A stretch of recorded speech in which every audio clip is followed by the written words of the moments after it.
Hello, everyone, and welcome to my college talk. So, for context on this, I normally go to maybe at least one, two, three, sometimes more colleges or universities throughout the year, and I meet with their esports club. So, I'm actually able to do it digitally through a Zoom thing with one of the Arizona universities. I don't want to say which because then if I get it wrong, they'll hate me. But for the most part, I haven't been able to do that this year, and it's been a bit of a bummer because I actually really like going to college universities and talking to their esports clubs.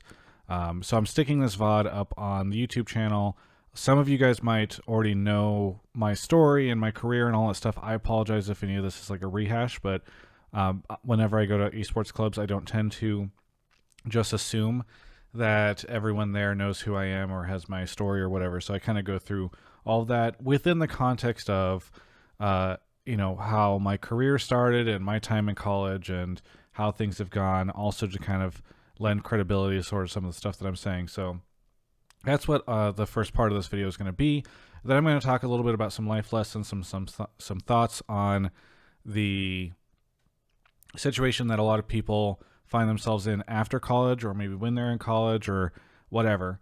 And we'll talk about that, and then I'll do some questions at the end as well. So, but yeah, I really miss going to colleges and universities to talk about this stuff. In fact, in the early days of Doublelift and Peter, Peter and I, going to travel after Worlds and doing all sorts of stuff, one of our favorite things to do was to find the esports clubs in that area and meet with people there, do a presentation, answer questions, and kind of do like a fan meet for Peter that I got to tag along for.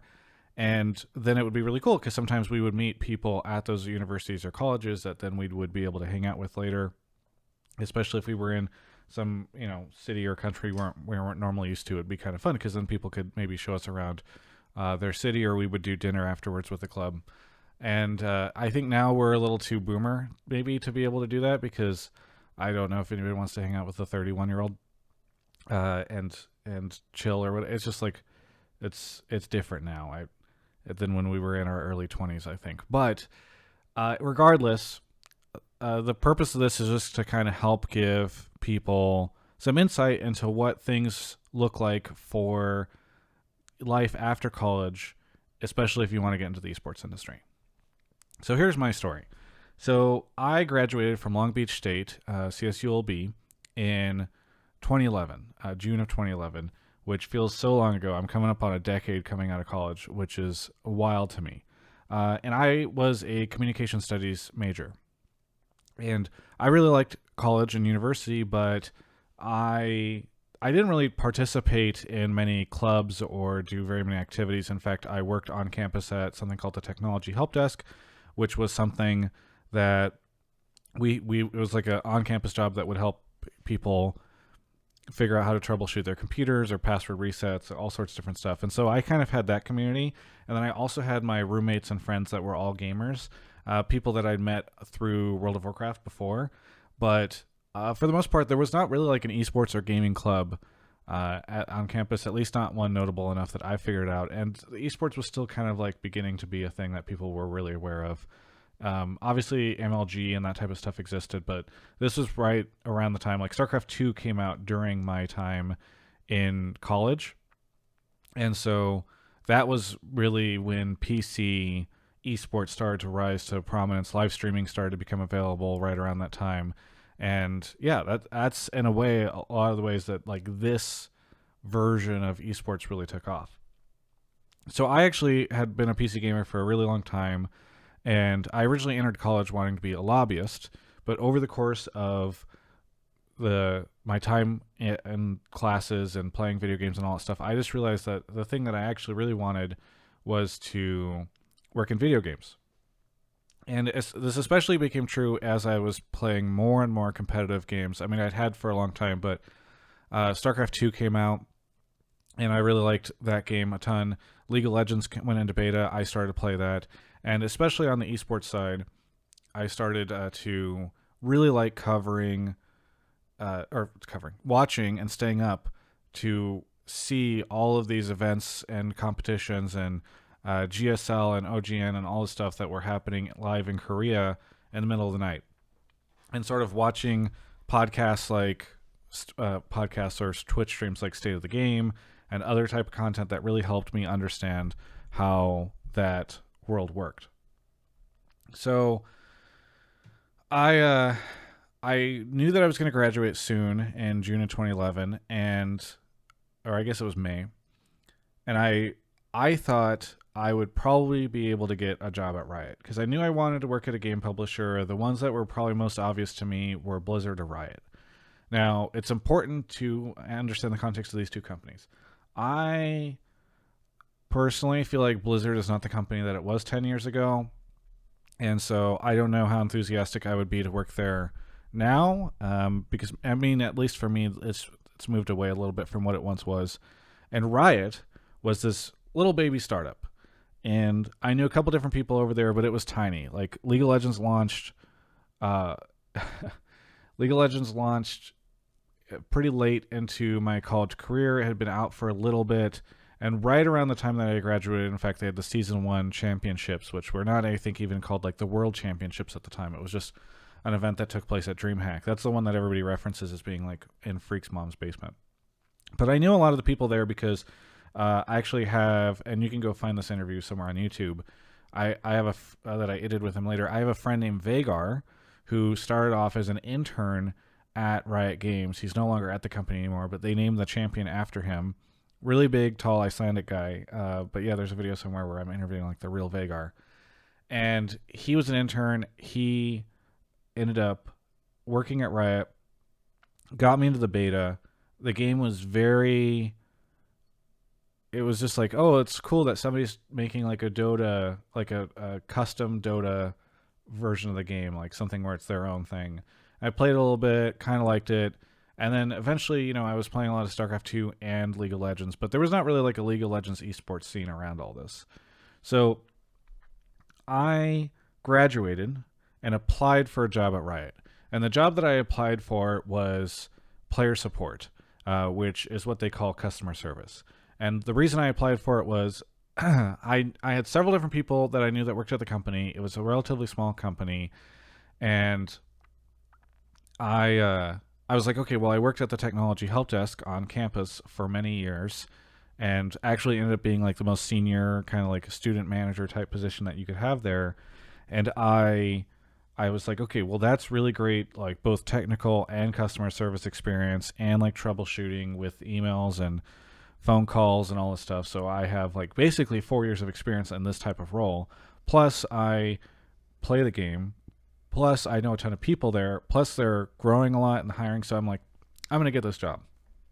And I don't know how many of you guys know what the Riot Games job experience, interview experience is. It's actually even worse now, because you can look online, I'm sure there's a ton of people that will talk about how awful it is to kind of go through this process, because it can take sometimes like 6 months for them to, like, you send in your resume, they take a long time to get back to you, you're scheduling all these interviews. It's just like, it's a very, very, very long and slow process.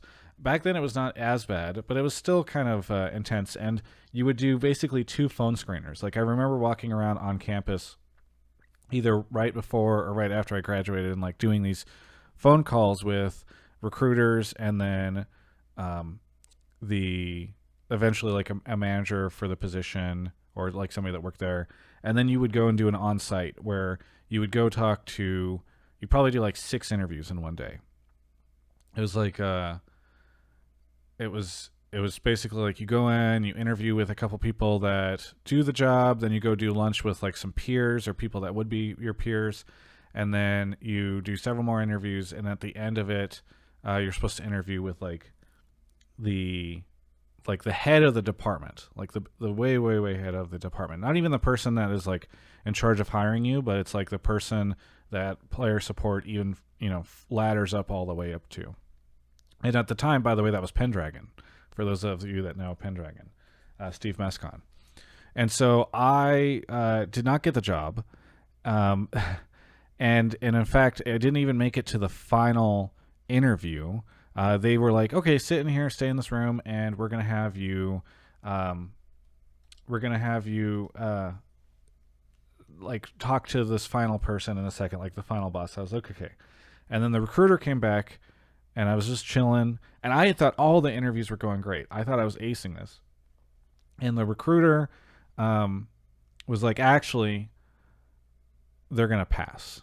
And it took me for a second to understand what they meant. Like, it was so weird because I'd just been told I was going to talk to this person, and I was just like, just told, just dropped, you know. And I felt so bad because maybe it's very presumptuous for me to say this, but like, I thought I was gonna get this job. I was just like, I thought I was doing great in the interviews. I thought I was a perfect candidate.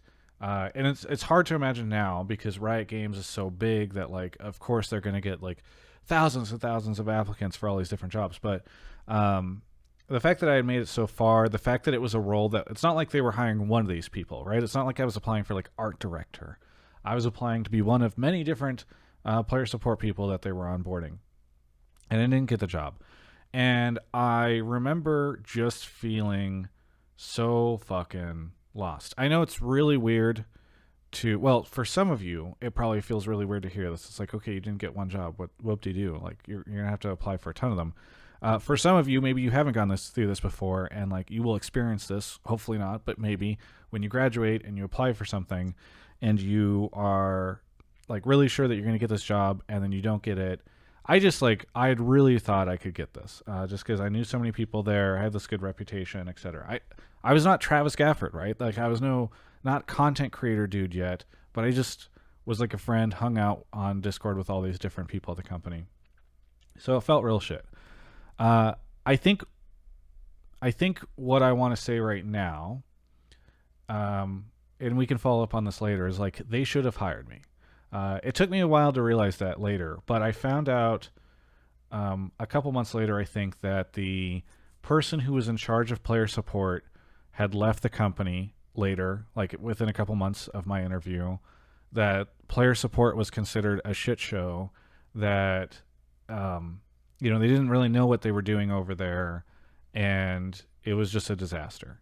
And the part of the reason why I'm pausing the story right now to give this kind of thought is like, nobody, at least to me, ever told me when you apply for a job, the companies could fuck up and not hire you even though they should hire you.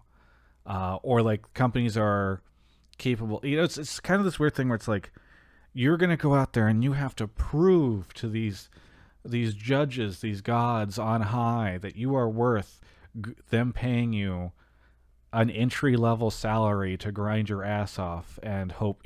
It's actually not the case. Like, there are a lot of reasons why you don't get hired for a job.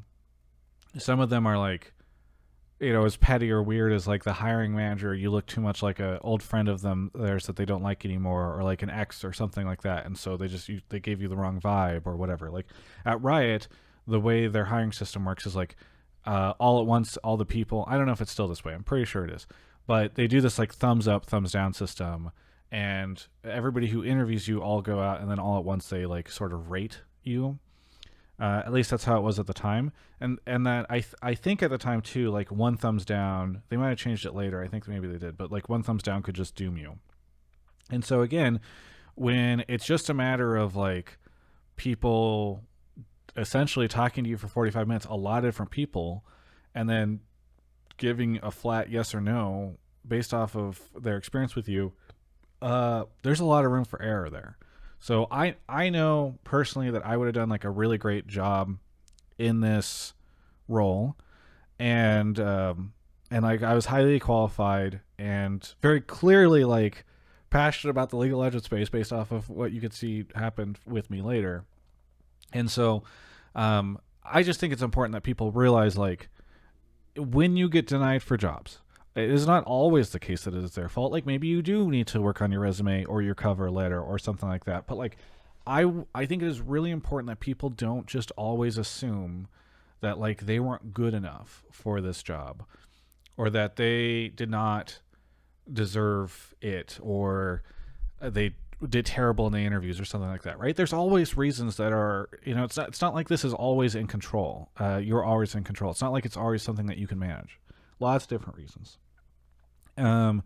Including, by the way, sometimes racist or sexist reasons. You know, like obviously there were a lot of things that came out about Riot later, not obviously related to my hiring, but like there were probably really great candidates that were potentially worthy of being hired at that company that just didn't because they had a pretty shit hiring experience or process for especially people from diverse backgrounds. Anyway, so I didn't get the job, and I felt really, really bad about that. And I actually went and applied for a job because I just wanted to work in the gaming industry. And I applied for a quality assurance job at um, for Call of Duty Modern Warfare 3.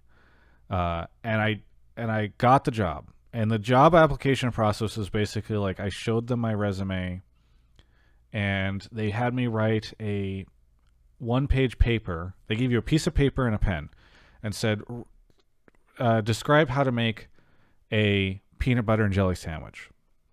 And then they would review it. And the purpose of that process was to learn how well you could describe how to like replicate a bug essentially, and how descriptive you were, because the whole point, like QA is really different depending on the company that you're at.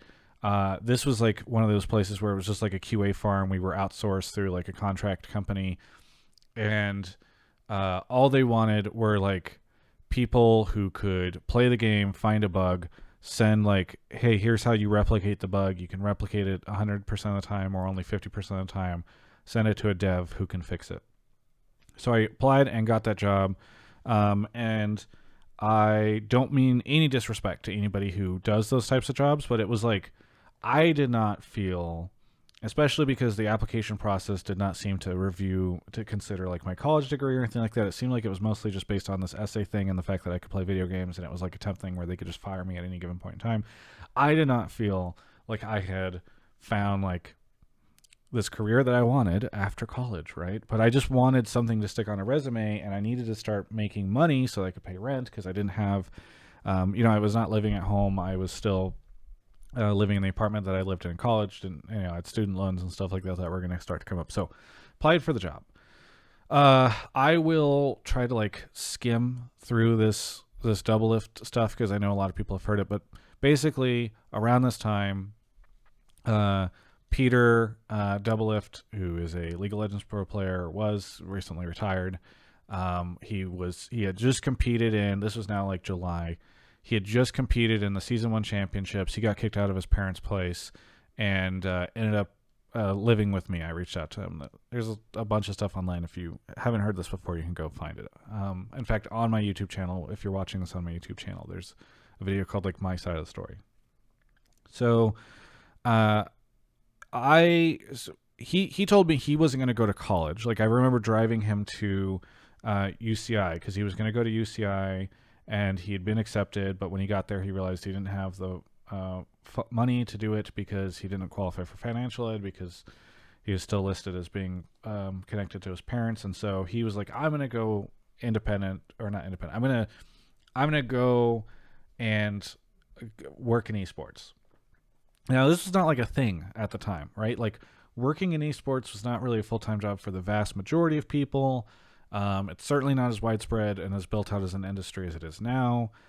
He was just going to like, basically the way he was going to fund his situation was by streaming, which at the time was not nearly the moneymaker that it is now. There were no like great systems in place for sponsored streams and all that stuff, but he was going to stream and make money because people would just send him money on PayPal on Own3D TV.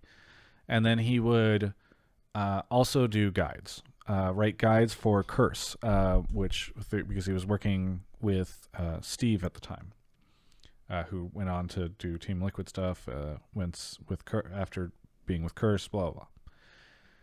So I told him, and I talked about this recently in the retirement interview, like I told him, well, I wish I could do something like that. And he said, oh, you should interview people. I looked out across the space and thought, okay, why is it that I care so much more about StarCraft 2 esports, but I'm playing a ton of League of Legends? Because I wasn't really playing StarCraft 2 that much anymore. The game had been out for a while, but I was still watching all the competitive side, caring a lot about it. And I was not doing that at all with League. And it's because like there was not really, there had been a couple tournaments. They did like the season 1 finals, which had hit like 100K viewers. That was a really big deal when it happened. And I just realized there was no content around League of Legends esports. And so I didn't know who to root for. I didn't know who any of these personalities were. Like I could tune in and watch them compete, but like who is Doublelift? Who is Dyrus? Who is Odd One or the Rain Man or Yellow Star or Soaz or any of these people? And so I decided, I'm like, okay, there's all this content in StarCraft 2. I can do that for League of Legends. And now that was not me saying I am going to make a career out of this. In fact, it was quite the opposite. Because I was going to go do this QA thing. Because I met Peter like 2 weeks before my quality assurance job was supposed to start. I'd already gotten the job, but I hadn't started it. And I just thought like, okay, I need more stuff. I want to show that I've done more when the next time I go and apply for a job at Riot or Blizzard or one of these video game companies. Because I had actually applied for a Blizzard job as well. And so I started State of the League. I reached out to the State of the Game guys, a guy named JP, and I asked if I could make a version of the show called State of the League. He said, sure, it's fine. And so I created that. And that ended up really taking off. And I actually quit. I did the quality assurance job for 3 weeks, and then I quit. Not because this thing was becoming really successful. I mean, it had only been 3 weeks, and like there was no sponsors. There was no like Twitch Prime subs or Prime Gaming subs, whatever they're called now. There was just like, I just knew that the quality assurance thing was going to go into crunch soon, and I'd be working like 70-hour weeks, and I would have no time to do this. And I had like started a blog as well to cover League stuff, and I was just like, I want to keep building this out because it's gaining traction, people like it, and I feel like if this gets big enough, somebody will hire me. So I ended up doing that and taking a part-time job for a website called Wonder How To. And I was working 30 hours a week for them, basically doing like SEO writing, where I would write. I think they paid me probably a little bit more than minimum wage. And the whole purpose of that website was like, go find, how to update a iPhone 3 and find a video and then write out a bunch of like SEO spammy words into an article so that our search result comes up. Anyway, I did that for 30 hours a week, and then I kept developing my own content. And at the end of, after like 4 or 5, maybe 6 months, I had a couple different opportunities that were presented to me. It was like, hey, I got to fly out to Rhode Island, to Providence, Rhode Island, to do interviews for MLG at one of their first League of Legends events. That was really cool. And I had been hit up by MLG, who wanted to take my show and bring it underneath their banner and pay me some money for it. IPL wanted to do some stuff with me. And there was a third thing. I forget what. Maybe it was like CLG, because CLG wanted to do some stuff with me for a little bit. And so I was like, okay, maybe I'm going to go. I can't keep doing this 30-hour week job. I'm going to do this other thing. And so I quit the 30-hour week job, and then all those opportunities I just said dried up. Like, they just went nowhere. Like, MLG ended up laying off a ton of people. They decided not to do the studio content stuff. It died. IPL was not interested in doing stuff with me anymore, or they were having their own issues. And so things just got kind of spooky, but I just survived off of, like, creating a ton of content, doing stuff for my YouTube channel. I was living paycheck to paycheck, going further into debt, sending myself to events off credit cards and all that stuff. Do not do this, okay? Oh, by the way, I cut my hand earlier, so that's why this is a thing. I apologize for it. Do not do this. I do not suggest that anybody like go into debt to do this stuff. I got very lucky in that obviously I ended up finding success so I could pay off the debt and all that, but it was a bad idea.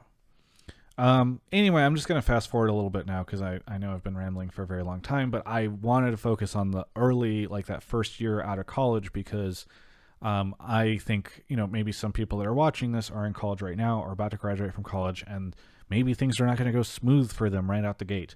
And guess what? That's a very common thing. Just because it's not going smooth for you does not mean that like you're doomed because stuff ended up working out.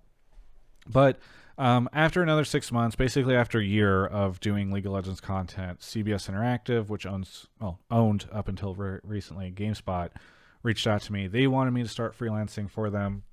The Reddit crowdfunding, you could never imagine Reddit doing this now. They're not very supportive. But the League of Legends subreddit crowdfunded a trip for me to go to Korea to cover the teams that were competing over there, because this was like back when international teams were being sent to Korea because people wanted to see North American and European teams compete in Korea, and then I started freelancing for CBS Interactive. That turned into a full-time job with them. At the end of 2015, I left to go found and run Yahoo Esports, which I did for 18 months until Verizon laid off everybody because they acquired Yahoo. And then for the past 3.5 years, I've been independent, doing everything through Travis Gafford Industries. We work with different sponsors like Alienware, which is this URL here. And yeah, it's been really good. So I, in all of this, have had the chance to, in all of the almost 10 years that I've been working and graduated since college, it's like I've been in every situation. I've applied for like traditional jobs, not gotten them. I have hired people. I have freelanced for people. I have tried to start my own thing. Like I've just done, I think, a pretty wide spread of the things that you can do as a adult who has graduated college. And there's some big takeaways from my time there. One is I get this message all the time. DMs, emails, etc., etc. It's like, how do I get a job in esports? I have a video that I usually link people called How to Get a Job in Esports. And the thing that I say in that is actually wisdom that I got from day 9. Actually, I guess it's wisdom that he had said that it's not like I employed it because I'd already been working by the time I heard it, but it's really good, which is just do something, okay? If you are like, oh, wow, I wish I could work in esports. I'm going to apply for jobs. I didn't get the jobs. That sucks. And you've done nothing in esports. Look, you can get jobs in esports without having prior experience in it. But you're going to help yourself so much if you do something.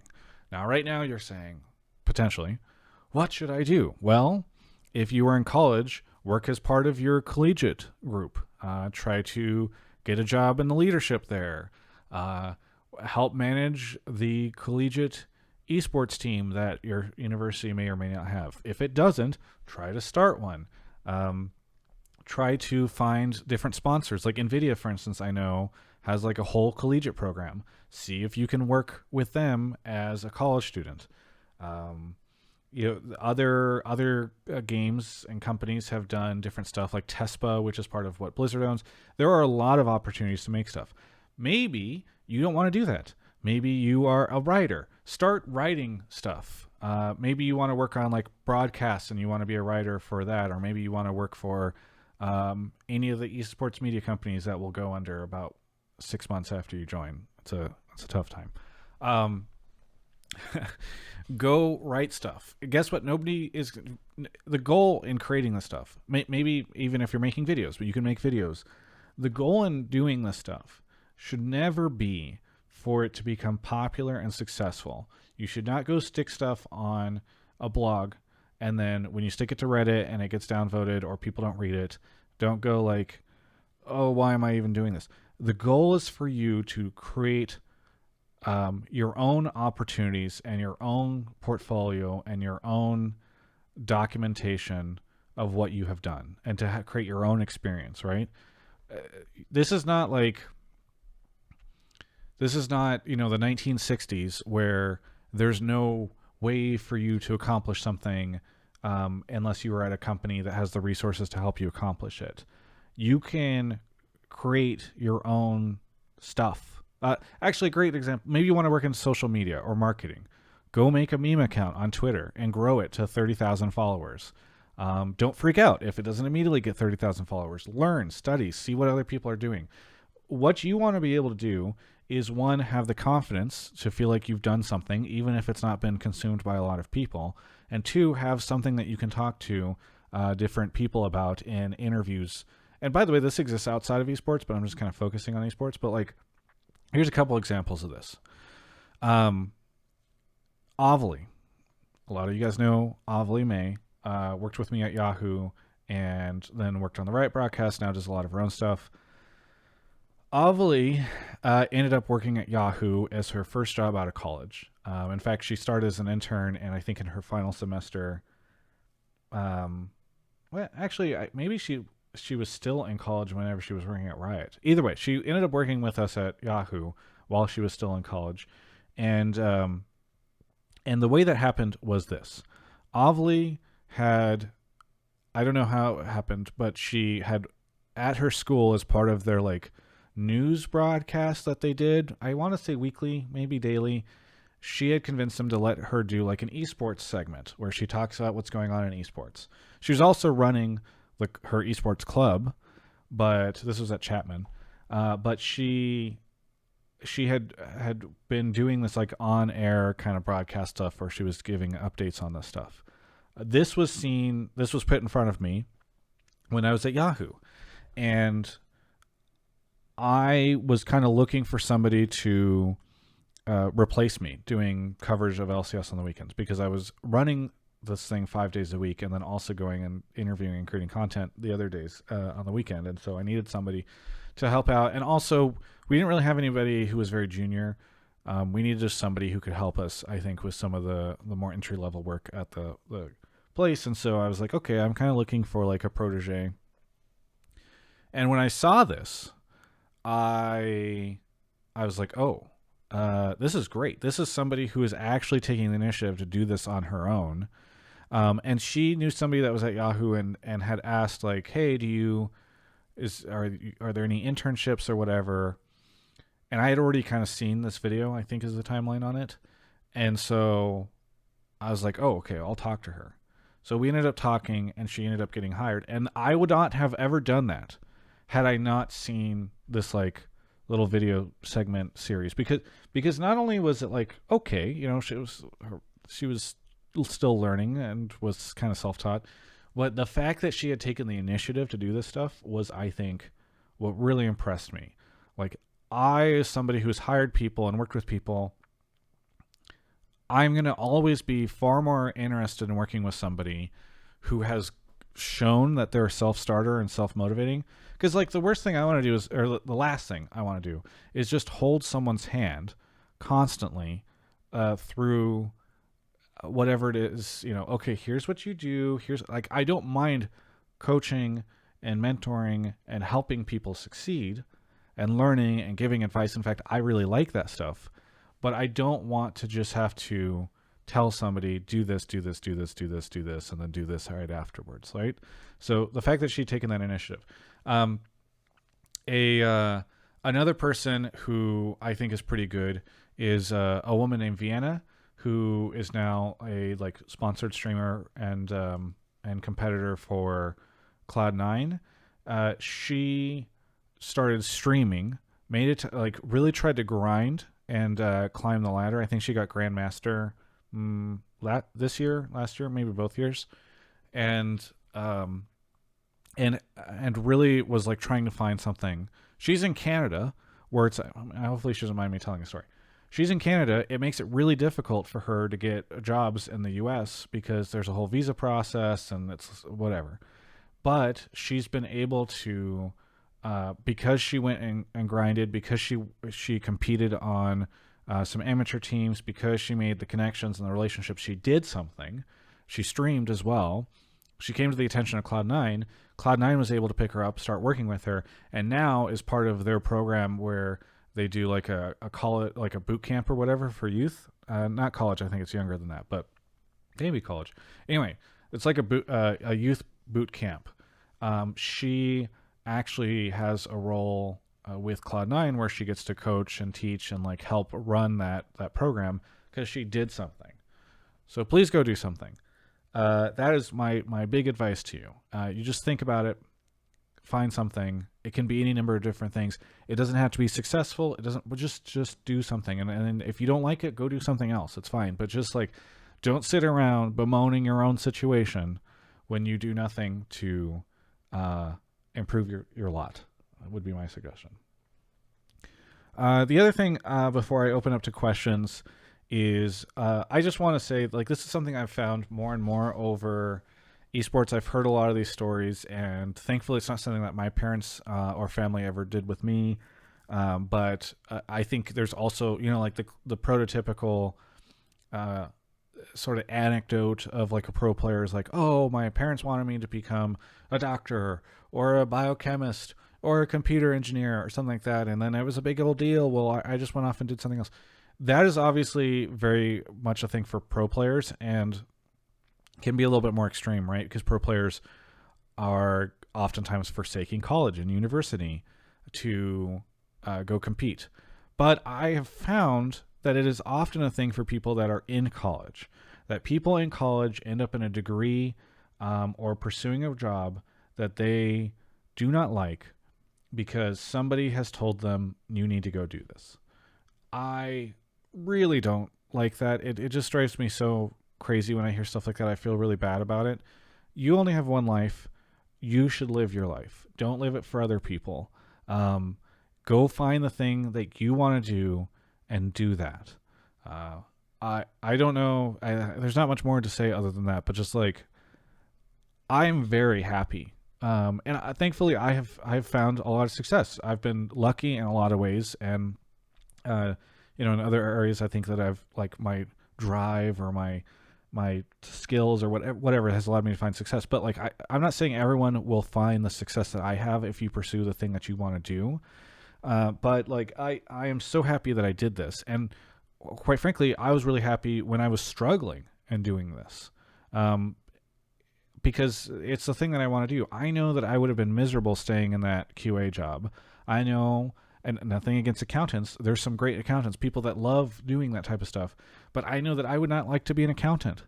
And so I just think it's really important that people go find the thing that will make them happy. If you are doing something right now because somebody has told you you need to do this, and you know in your heart of hearts that there is something else you would rather be doing, go do that instead. You don't have to stick with it. Maybe you go do that thing and you decide, actually, I don't like it, or I found out that the industry sucks that is around it, or I found something else that I like even more. But just like, please don't tie yourself down to something that you're not interested in because somebody else has told you that that's the thing that you should be doing. Anyway, thanks for coming to my TED Talk. That's sort of like my story. I hope that it kind of illustrates that things are not always going to be easy. That just because, but you can still find success. That just because you don't get the job that you think you should get or that you want doesn't mean that there's something wrong with you. Sometimes the company behind it is screwed. Sometimes there's something even better for you waiting around the corner, right? Like, I'm very happy I did not get that job at Riot because now I get to just annoy the out of them every week for the rest of my life if I want. I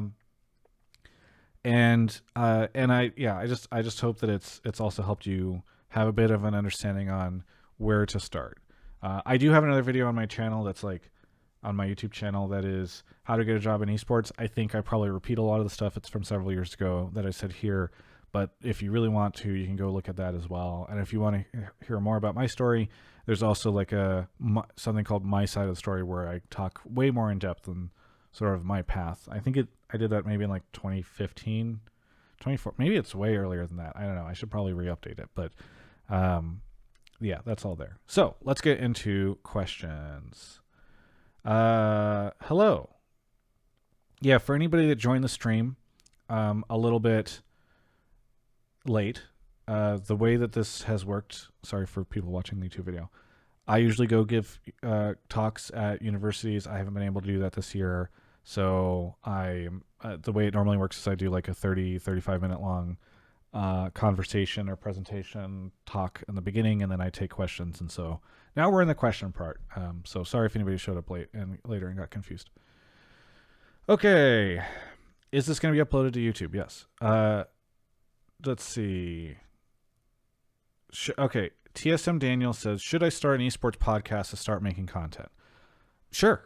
If that is what you want to do, if that sounds really fun, do not get offended or upset if there are only 10 people or one person or 50 people. If not a lot of people are watching it, do not be upset.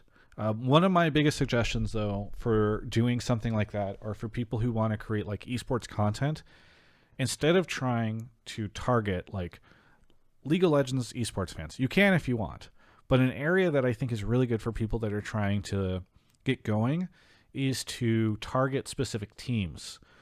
So I see that you're TSM Daniels, so maybe making a TSM podcast would be a good example, and talking specifically about the teams, or making content where you recap specifically the TSM games for that week. If you are not, again, the goal of this content should not be to make a ton of money and have it be super successful at the gate, right? Like the goal is for you to learn and get better and decide if you like it. And I think team content is a really good example of that. There's a show called 100 Talk Pod, 100 T Talk Pod, that some fans of 100 T make. So just find something specific. Maybe is my suggestion, because it's a smaller thing for you to tackle. You might be able to like post it to their subreddit and see if people get engagement, and hopefully you start getting some people that are watching it at the very least, so that they can give you feedback. And be careful with the feedback, because not everybody is going to. Sorry about the. I'll find another thing to cover this in. Not everyone is going to give you, like, you can't please everybody when you're making this content, but sort of try to take everybody's feedback with a grain of salt. If it's something that you see up a lot and you like look at it and you're like, oh yeah, I am kind of long-winded in this place, like my answer right now, then you can learn from that and take it in. Are there esports jobs in the Midwest? This is hard for me to answer. I think it depends on what you mean by esports jobs. So I know that there are a lot of like community roles there. There are colleges, for instance, that are in the Midwest that have collegiate programs, and so maybe you could work as like an assistant coach for them or something. I think it is a lot tougher. Just to be honest, like I think the vast majority of esports jobs are going to be concentrated in Los Angeles, San Francisco, Seattle, the East. But that doesn't mean that you can't start doing something now on the East Coast and then in the Midwest, and then end up on the West Coast later. There's also a lot of remote jobs, especially because of COVID, right? And so, if you are, for instance, like a data analyst for a team, they don't necessarily need you to fly out to LA and live here to do that. So look for remote jobs as well, because if you're in the Midwest, you might still be able to find something, maybe like social media positions. There's a lot of stuff that does not require you to be in a headquarters or in LA physically or whatever. Certainly not this year. So I would say keep an eye out for that. But again, try to find something that you're doing first. What do you think about collegiate stuff versus what stuff you did at Yahoo? I heard you came to my campus at FSU for that. Do you think that kind of content can come from college clubs to be successful, or some higher entity? I am not of the opinion that that collegiate is ever going to be, at least not for a very long time, this really big thing. In terms of like competing with the LCS, getting a ton of viewers, getting a ton of sponsors, etc. I think collegiate is great for colleges, and I think it's great for publishers like or developers like Riot, because you can activate fans on these campuses and create like communities of people who want to play your game and have this presence, and perhaps like bring other people into it. So I think that is where like those are the types of brands that should be, and entities that should be investing in collegiate. Colleges should use collegiate as a means of enticing smart big brain students, because all of us are smart big brain people, to go to their campuses and choose them over perhaps some other place that they got accepted into.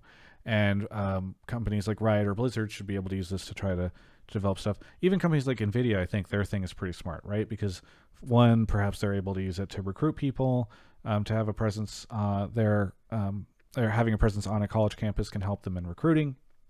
uh, and they can also help, just continue to perpetuate the brand idea of NVIDIA. But I don't necessarily think that like college esports is going to become this 10,000, 30,000 viewer experience that like very frequently is going to get a ton of sponsors. What happened to my hand? Moments before I was supposed to go live with this, I accidentally cut my 2 fingers. Not like slice them off or anything like that, but just a little bit. And so, but I didn't want to postpone this, so I have wrapped them because Kobe and I do not have bandages. Dear Travis, says Mr. Game and Watch, do you think it is risky for people who pursue careers at esports and team orgs? Pretty much every org is propped up with venture capital. They're basically all startup businesses, and if they don't become profitable, that money will dry up and people will get laid off. It depends on what you're looking for. So if you think that esports teams are all startups and people should not work at esports teams because they're startups, then you're essentially saying nobody should ever go to a startup. Especially out on the West Coast, I can't speak to some of the other areas of the country or outside of the US, but I do know young people have pretty big turnover rates at companies, right? Like they frequently leave after 1 or 2 years nowadays. And so if you are looking at it like that, like, oh, I'm going to go work at this team, maybe I'll get laid off in like 9 months or 12 months, that'll suck. But I will have had this experience and I'll have made other connections and whatever, and maybe I would have left another job that I was going to have in a year anyway to go someplace else. I don't think it's that bad. But if you are, like, especially for students, I think it's a little, students or newly graduated people, I think the risk is pretty low. It's a lot more spooky if you have a house payment and kids and a wife or a husband or whatever. Like, there's all sorts of reasons why you maybe would not want to do that if you were in that position. But I feel like for like if you are you probably are less risk adverse. Sorry, you're probably less risk adverse if you are recently out of college, and so I don't think you should be like, well, I'm not going to apply for this team or organization because what if I get laid off in 12 months? Like maybe you should just go find something. Aquarian Esports says, hey Travis, how do I make connections? I interviewed UNB but messed up the recording and it's been hard to get people since. You don't need to, so just continue to try to find college students that are down to get interviewed, or like maybe they're competing for your school or something like that. Go find interview streamers that are small. Like you do not need, it's all about just building that experience on the beginning, unless you've been doing this for a long time and you're like, oh, I'm a master of my craft, or at least enough that I should be able to get full-time jobs. Like that's when I would maybe start worrying about it. And honestly, if you're at that point, then like you should have a bit of a portfolio that hopefully you can go show to different esports entities, media entities that are hiring for that type of thing. USMC veteran with a bachelor's in cybersecurity, currently taking my master's, trying to find a remote job, but I'm not sure where to be looking. Any tips? Yeah, I mean, if you are looking at cybersecurity, I'm going to say there are not very many esports jobs in cybersecurity, right? Like Golden Guardians is not worried about their systems getting hacked. However, I do know that this is a really big thing at different companies like Riot, Blizzard, etc. These are the places where you're going to be able to find jobs. I did an episode of Playmakers that's on my channel with a woman who worked in network security at Riot Games. You should go check that out if you can. It's one of the episodes of the show series I did called Playmakers. Just to repeat it. Go check that out. That actually might be kind of helpful for you. But yeah, I think there's a pretty big presence for those types of jobs at game companies. I'm sorry if this is something you kind of already knew, but like, yeah, it's going to be tough where if you're looking for something specifically with like teams or leagues in cybersecurity, because I just don't think that there's as much of a presence for that in this industry. What are your thoughts on serial networking? How do you network appropriately within this industry? I guess I'm a little less knowledgeable on that specific term, serial networking. if you're just talking about like trying to network a ton, what you will find is when you start to work with anything in this industry, you will start to meet more people. So again, if you're working for like an esports club that has like an esports team, you'll start to meet other people in the collegiate space, especially if you try to take like a leadership position within that organization.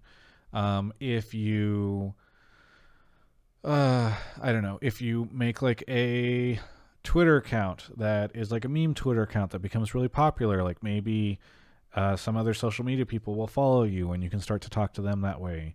I don't think that like cold messaging people on LinkedIn is ever like a great way of doing it. Again, like creating something, making something, doing something, that is how you will meet people. It'll happen organically. You know, there are still opportunities you can and should take as part of that, right? Like if you get invited to go to like a collegiate summit at Riot, then like by all means go do that. I'm not saying that you should just necessarily wait for everything to come to you, but like I don't necessarily think that just like hitting people up for the sake of hitting people up is a good way to go about it. Gaming journalism is shit these days, and I want to change that. How would I become a credible gaming journalist? This come from Milky Way. Good question. I don't think gaming journalism is as bad as people say it is. Having worked at some of these game media organizations that people like to trash on, I was in a unique position in that like I was not really part of the system in terms of, you know, getting review codes and publishing reviews and all that stuff. I obviously there's a lot of problems with it in terms of, you know, how quickly, you know, like Cyberpunk, people getting the codes only for PC, getting them very quickly before the game launches. That type of stuff is really tough. But I don't think that like gaming journalism is as shit as people say it is. With regards to how can you become credible, I mean, gaming journalism is one of those great things, you know, journalism in general, where you can just start, depending on the type of journalism you want to do, you can start doing that right now. You can go write a review of Cyberpunk and stick it on a Medium post. You can go do videos about stuff. You can do all sorts of different stuff. So again, just like making something would be good. That is how you do it. And then once you have a portfolio, you can start to apply for places. Or if you decide you want to go independent, then like make a YouTube channel, start trying to make stuff that you think is good, hope that the algorithm takes it off. It's not easy. You know, you should be kind of doing both these things. You should think that at some point in time, you should be making something because you want to, and maybe that stuff will take off on its own, or maybe it'll allow you to get noticed by somebody else, or you can apply for roles at places where you want to do that. Is an MBA valuable in the esports industry? I'm committed to breaking into esports, but I'm not sure if the MBA is worth the investment for me. I don't think it's necessary. Like, I would not say to myself, hey, you know, even if I was back, if I was somebody who recently graduated and I wanted to work in esports, I would not say to myself, an MBA is necessary. I have to get this in order to get a job in esports. Nothing could be further from the truth. It is not necessary. If you are in a master's program and you are working on stuff that you think you can leverage, you can say like, oh, this is something I did for my master's project or master's thesis project, or this is something I studied. Like you can leverage your experience there and the fact that you have a master's in your application process with different entities, but that is not necessarily going to, that's not going to, like, you're not going to get hired because you have a master's degree. And in fact, this is a pretty flat industry in terms of educational experience, right? You do not need that much to get to where you want to go. And in fact, in a lot of cases, you don't need a bachelor's degree at all. That doesn't mean that people shouldn't get it. But yeah, that is what I would say about that. How to get into competitive analytics? Do you start in content creation? I think kind of, in that you probably want to, as I've said previously, like create some sort of portfolio. Being able to create work and show the type of analytics that you can craft, and then being able to show that to people like Papa Smithy or data analytics teams at these organizations. That stuff will be important, because if you're just like, I'm good at data analytics, and then you have nothing to show them, it's kind of hard to prove that, right?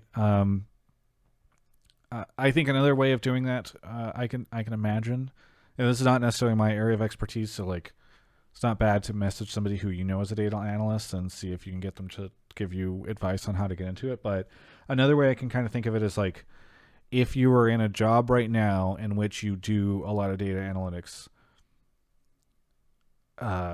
you can sort of show like, hey, I am capable in this field and ready to take on the esports version of this. Matsuman says, how about user experience jobs? I think many esports org websites need a lot of work.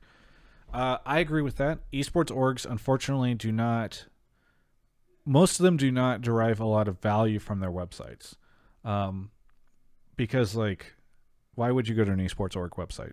There's not very many reasons. Maybe you want to buy merch. Maybe you want to see their content. Their content's already on Twitter and YouTube. I think that's probably why you don't see a ton of investment into that. And also, those are probably not full-time jobs. Now, there are some jobs or some organizations that have probably a need for somebody like you, right? Like TSM, which is, I guess, I believe the understanding is that they are profitable because of their website network and all of that.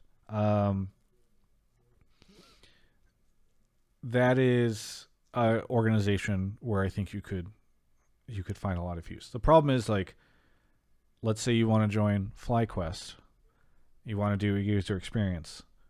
You update their website.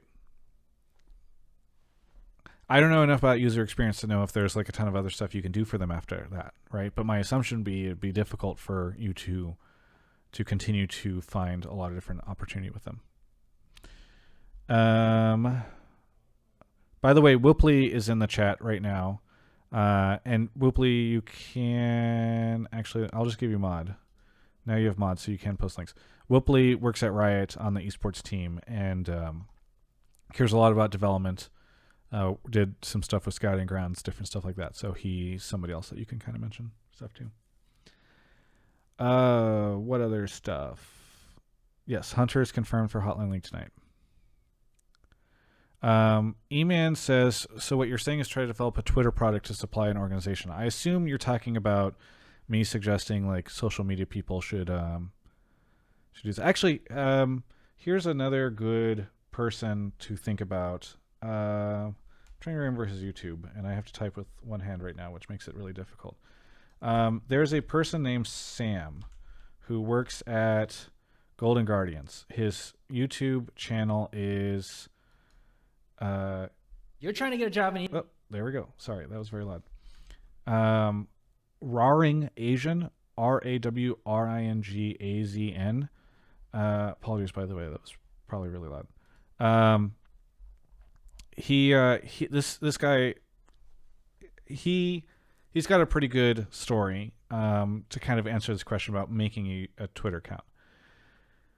He did not make a Twitter account, but he did make a YouTube channel. And this YouTube channel, he documents sort of his whole experience trying to get into esports and eventually getting a job in esports and how he did it and sort of the steps that he had that made him fall and then climb again. He even does stuff like, you know, he's got a video on there right now, how to grow on Twitter for an amateur esports org, which he has this like experience based off of his time working at Golden Guardians, because he now works at Golden Guardians. Before he was at Golden Guardians, he worked for me part-time. I would pay him to make cut downs of Hotline League content and to manage my Hotline League podcast because I didn't have somebody that was really helping me do that. And I met him because he reached out to me after he'd been working with Weldon Green and was helping Weldon with his podcast. And so he reached out and was like, look, hey, I can help you with this stuff. I looked at his YouTube channel. He had some stuff on his YouTube channel already where it was clear that I could tell he was like a normal human being that was thinking a lot about this stuff. And so he ended up working with me, which allowed him, then Golden Guardians found out about him because I've got some friends over there. and they saw my content and were asking about who was doing like the Hotline League cutdowns and stuff for me, and he ended up over there. And so yes, it's not necessarily go make a Twitter account that you can supply to an esports org, but if you are somebody who has made a 30,000 Twitter account, and it's like got great content on it, great memes, good engagement, is positive and not shitty, you can go to a company or an organization and say, look, I did this on my own without any resources. I know what it takes to grow a Twitter account. I can grow Twitter following, and I can do that for your organization. And I have the proof right here. So it's not about supplying it to a team. It is about demonstrating.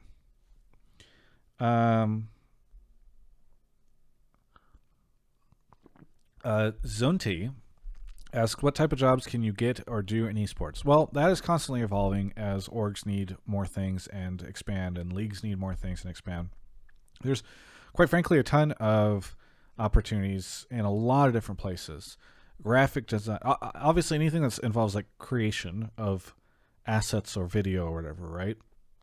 Content, graphic design, social media. Those are some pretty obvious ones. Analysis, coaching, team management, accounting, legal stuff. I mean, a lot of them kind of outsource to their legal stuff to different legal groups, but you could potentially go work for one of those legal groups. There's not too many like business typey jobs that there's not a role for, right? You could go work you can even go work on competitive stuff. There's a job at Riot where you're basically like the playtest team, and you help if you're really good at League of Legends. I mean, actually, I don't think it's just that you're really good at League of Legends, but let's say you're like Grandmaster Master. You can apply to work at Riot as part of their team that helps provide feedback on patch stuff before it goes live. And that is really important for competitive, and I would argue is a type of esports job. So there's just a ton of different things. I can't list them all out here. You could go look at different career pages on a lot of different sites to get an idea for them. But yeah, it's a lot of different stuff. What about video editing, post-production gigs, says Aerohydrus. There's a ton of those. A ton of jobs like that. I mean, that's easy because you just get like a reel and send it to people. I mean, it's not easy and like, oh, you just do it and then you get a job. But a great example is Barry. Barry is a dude in Sweden who applied for, so at the beginning of this year, whenever we didn't know that COVID was going to be so bad, Brody and I were looking for an editor who could help us do a lot of different stuff. Some of it was like motion graphics, but also some of it was like vlog editing. We just needed somebody else to add to sort of like our list of different freelancers that we can pull on at any given point in time. Some are busy with other stuff. So there's a guy named Barry who applied, and he made a custom video that was like an application to the job. And he talked about why it was basically like a video cover letter. And he attached it with his resume and his reel, I think. I don't know, maybe I didn't ask for a resume, I forget. But he attached it with his reel, and we looked at it and I was like, oh, this is really good. Like, he's demonstrating all the different stuff he can do. He's done it in a really clever way. Again, a great example of this is fantastic because he's not the type of editor where you need to lay everything out in front of him. You know, I really like working with people where I can say, like, so he did, for instance, the LCS format video that is out today. We gave him an idea of what the brackets and stuff needed to look like, but then he came up with a lot of the art and stuff on his own and a lot of the movement and the motion graphics. Like, we did not need to say, and then they need to move exactly like this. And that was demonstrated to us in the way that he applied for the job, because he created something clever on his own without needing somebody to say, like, this is what you need to create. So yeah, there's a ton of stuff like that.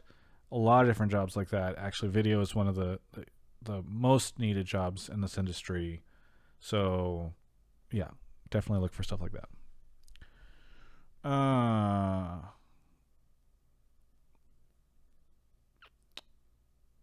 macro question about esports. I wasn't sure if I was going to take this, Kudo, but I've decided to. What is your thoughts about the esports industry, and is it in a bubble that will burst? Yeah. I mean, to be honest, I thought it would have burst already by now. I was really nervous about Overwatch League, and I was worried that this was back in like 2017, I think 2017, 2018.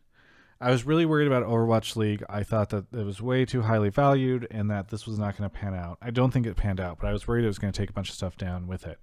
That does not seem to be the case. I think streaming in itself has taken off in a really big way, and that is less of a bubble than esports. And I think things like Fortnite finding a ton of success has helped kind of stabilize the industry in a different way.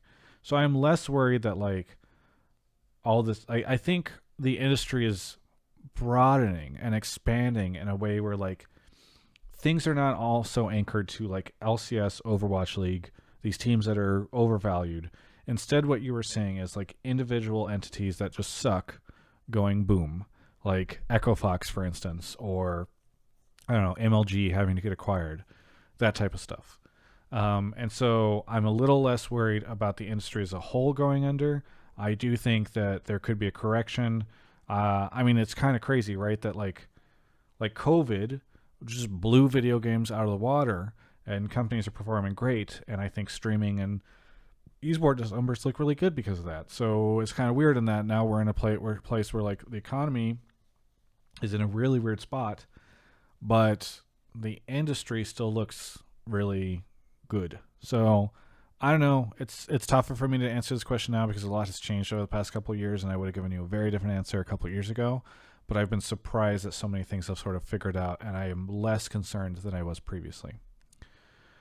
What about HR jobs? Says Sour Eggs. Yes, there is a need for HR jobs in esports. Do I think that opportunities for software engineers will appear in esports, like building, maintaining websites for a team, or something like data science, running data for the team to help strategically? That stuff already does exist. I talked a little bit about building a website for a team. I don't think that's like a very common thing, but like TSM, for instance, has stuff like that. So yes, software engineers are already used in esports. I'm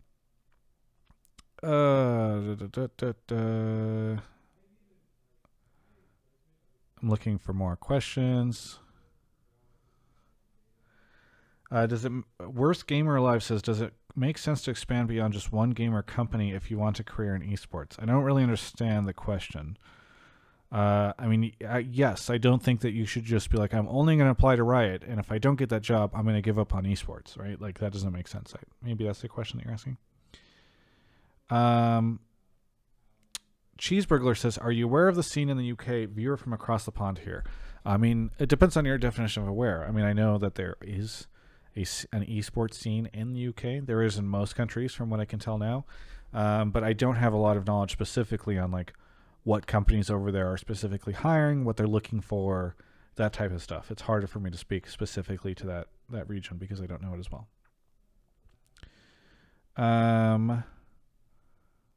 Mitcher Man says, what are some of the best degrees to get for a job in esports? A degree that is relevant to a job you want to do that you know exists in esports. There's not like, I'm not just going to list off like, go get a communication studies degree. Although I guess I will say that, business degrees, communication studies degrees, jobs like that are kind of marketing degrees, stuff that is a little broad, I think would perhaps be a little bit more helpful than stuff that like a lot of this should be, in my opinion, common sense. Like, don't get necessarily a structural engineering degree because there's probably not much need for that in this industry. But the degree is always going to matter less, in my opinion, than like what you can show in the interview and what you have been able to create, what you can tell about yourself. People I think get really locked in on this degree stuff. Ghostcrawler, who currently runs all sorts of creative stuff for Riot Games, I forget what his specific title is, but he was running the League of Legends side. Now he's like way high up there. He has he's like a marine biologist. And then he left. He went and got all that stuff. I don't know if he has a master's or what he has. I did a Playmakers with it. With him, you can go watch. I would recommend it. It's really good. if I do say so myself. But yeah, he does not. It's not like he had like video game design degree, and that's how he ended up designing video games. Yeah, Ghostcrawler, Greg Street. Greg Street. Did I not say Ghostcrawler? Did I say something else? I apologize if I said something else, but I'm pretty sure I said Ghostcrawler. Blah, blah, blah. Alien says, do you know much about the music composition production side in Riot? I'm a classical musician, possibly looking to bridge that into esports. I do not know too much about it. One thing I would say is like, it does not hurt to reach out to people. Like, I say this and then I hate it when I get like the same DM, the same blanket DM from people that are just like, how do I get a job in esports? But I think when you are looking at something very specific, like music, for instance, it does not hurt to go find people who work in that department at Riot, maybe on Twitter or on LinkedIn, and just say like, hey, I'm a classical musician trying to find a job. Do you have any suggestions? Or you can even say like, do you know of any resources for somebody like me who's trying to figure out how to work in the video game or esports industry? Because especially if you ask it that way, if you kind of open it up that way, you're not necessarily like, give me the answers, which I think is always, it's a little off-putting for me. I get why people do it. It's just like after getting so many of those messages, it can be a little tough sometimes. But if you are like, earnest and stuff, it's people are not going to hate you. It's not going to be bad. I don't ever like, I'm blocking this person. You just might not get a response, but maybe you will get a response, and that'll be really good. So that's my suggestion. I don't know too much about that. We didn't do a Playmakers for music, but I kind of wish we did. That was, I think, something we were thinking about doing. Maybe I'll do another Playmakers in the future and we can talk about music stuff. But I don't know exactly how that stuff works. That doesn't mean to say that there's not an opportunity for you, though.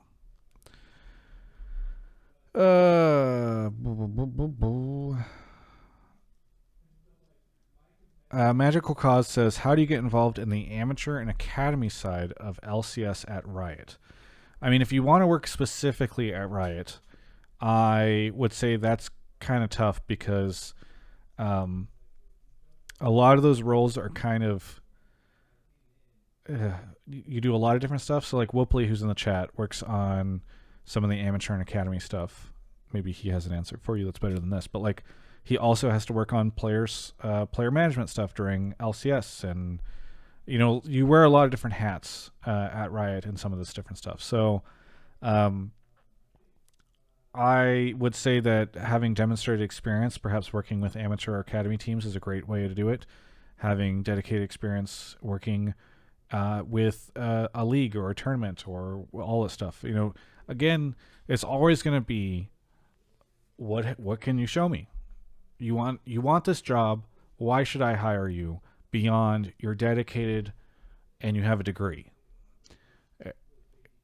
It just makes it so much easier. Maybe in that present, I'm not saying you can't get that job if you don't have this stuff, right? Like you can apply, and in the interview, you can say like, they can say, well, what do you think we should do? And then you lay out some brilliant plan, and you've thought about this a ton, and you can even say like, I have some notes that I've created that I can show you. It doesn't necessarily need to be experience, but I can tell you that like the best way to do this stuff is to come into that and say, hey, I'm applying for this job and I've spent the last year and a half managing different amateur teams, working with local and regional tournaments, figuring out how to make this stuff work.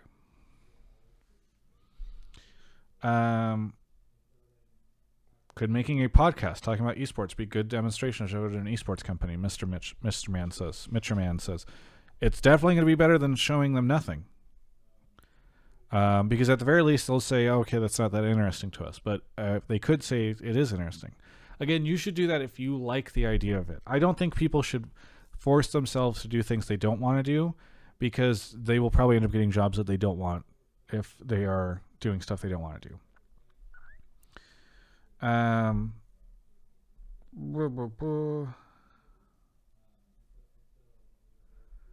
we're going to wind down here in a second. Maybe another 5 minutes. How do you get a job in esports if you're a female? Troll question, but also not, says the Layla. I'm trying to think of how best to answer this. Here's what I will say. We talked about this a little bit last week's episode of Hotline League.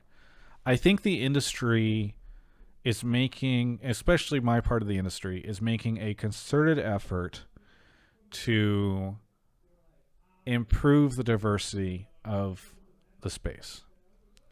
And to that end, I think the way you get the job is you apply, be a qualified candidate, and I hope that it will be easier for you than it has been in the past. It's not where it needs to be yet, but I do think that there is a concerted effort to try to improve that. And so I hope that people from diverse backgrounds, women, etc., do not feel as though they cannot get a job in this industry right now because it is hostile to them, or because they don't see examples of themselves, or that they don't feel like their group of people is necessarily represented when they look at stuff, like the broadcasts or people on Twitter, etc. I think we all want to make this a more inclusive and diverse space, or most of us do. The people who don't, I think we're trying to kind of like show them the door. And in order to do that, we need people from different backgrounds, people that are not necessarily all white, straight dudes, to apply for jobs here. So I really would encourage people to apply for those types of things and to try to get into this industry, because I think we really want to have a variety of different people here.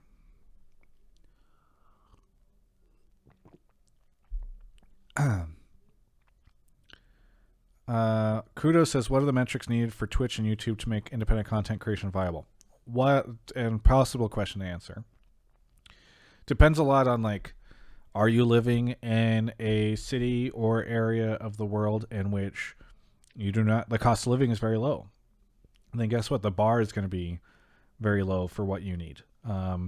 My Twitch and YouTube metrics, I could not live off of Twitch and YouTube alone right now, right? Like, that's why I need sponsors. In part because my job in normal years requires me to travel a lot, and there's a lot of additional expenses paying editors and that type of thing to create the stuff, but also just because LA is a very expensive city. So unfortunately, there's not some magic threshold. I think you just need to do the math on what amount of money that you need to make in order to be happy and comfortable, and then sort of start to figure out, like, well, if I'm an affiliate, how many subs is that?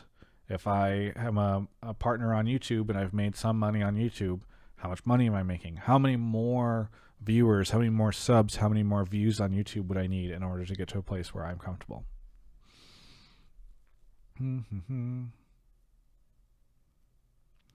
Private Vasily says, do you think that written articles are actually worth writing? I feel like these days no one reads articles and prefers video formats, but I prefer writing. This is a tough one for me to answer. You can still generate revenue as a website with written content. It is very, very difficult. People run ad block dramatically, or rampantly, a lot. There's a lot of ad block, and that makes, if you're landing on a page that is all text and it is ad blocked, your opportunities to generate revenue off of that very, very slim. There are individuals that are writing content that have jobs right now, but like ESPN Esports, for instance, going under should feel bad for people who want to write content. Now, there are jobs that are not necessarily like writing an article for ESPN Esports. For instance, you could work at the LCS and help write scripts and bits and stuff like that for that. You could be a copywriter, or you could go work at like StoryMob, for instance. StoryMob, which is founded by Nicola Piggott and a couple other people that I know. They are a PR group, and so they will write stuff about, it's like press releases and copy and social copy and stuff like that. It's just going to be really hard if you want to spend every week writing like the giant article or feature about Bjergsen's retirement and then the next great rookies and all that stuff, and you want it to exist only in written content. Like, the sad state of the things is like it's going to be really hard for you to succeed doing that all on that. So I would definitely suggest finding ways to diversify or finding creative ways in order to make sure that that stuff succeeds and you can make money doing it.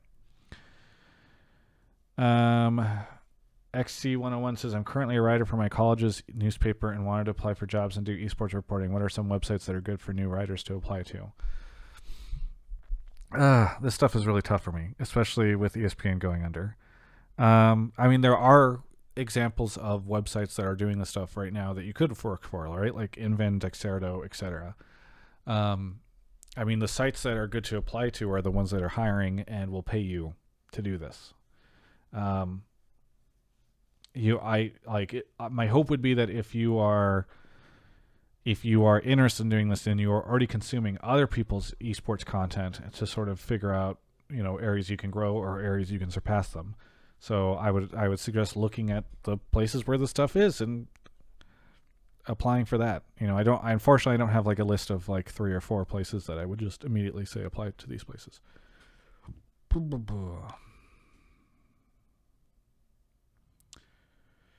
Mr. Game & Watch says, ESPN esports going under is exactly what I was talking about regarding the venture capital startup nature of esports. It's all startup, and when profits don't follow, people get laid off quickly. This isn't a stable industry, folks.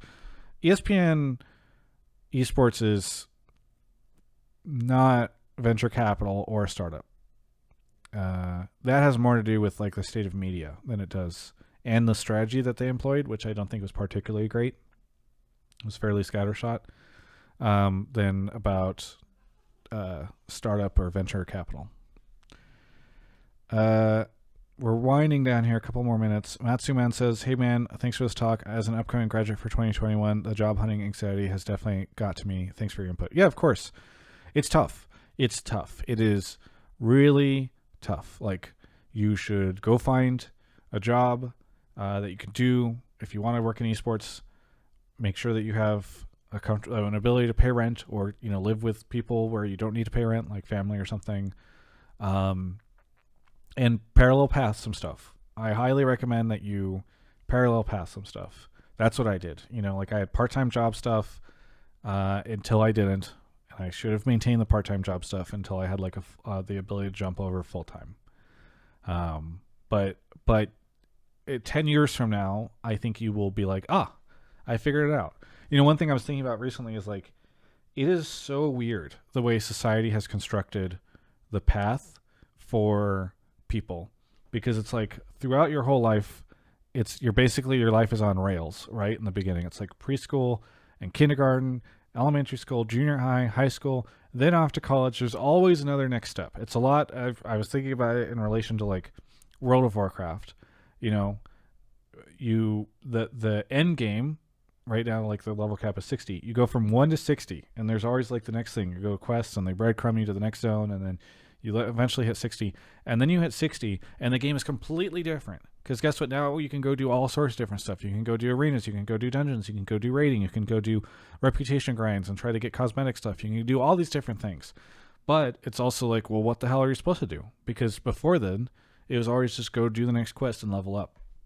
And so it gets really scary because, like, I think college, you kind of start to get off the rails a little bit, right? Like, now you're an adult, and now you can go find a job, and like, depending on your relationship with your family and how they're supporting you, like, you either are still supported a little bit, or you are completely non-supported, and you have to figure it out. Like, but it is very spooky, I know, when you're like, okay, and you're done with college, go. So yeah, I get it. I totally get it. It is spooky.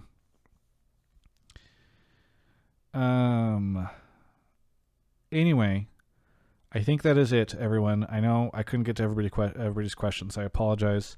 If you missed the beginning part of the stream and you want to go check it out, it'll be up on my YouTube. I'm going to upload it, and hopefully people find it useful. I want to thank everybody for showing up and doing this. It was kind of cool to be able to still do this in a year where I couldn't go talk to colleges in person. For those of you that watch my League of Legends content, I would recommend tuning into Hotline League tonight in 4.5 hours. It's 8 o'clock Pacific. We're going to be talking about the new LCS format. We're going to have the commissioner on, and also the team operator from Golden Guardians to talk about the new format changes. So it should be pretty cool. And it feels like there's something else I was going to do. I forget what. I can't remember. Either way, thank you, everyone, and we'll catch you next time. Let me see who to raid. By the way, if you're watching this on YouTube and you've made it all the way to the end of this video and you're not subbed to my channel, please sub.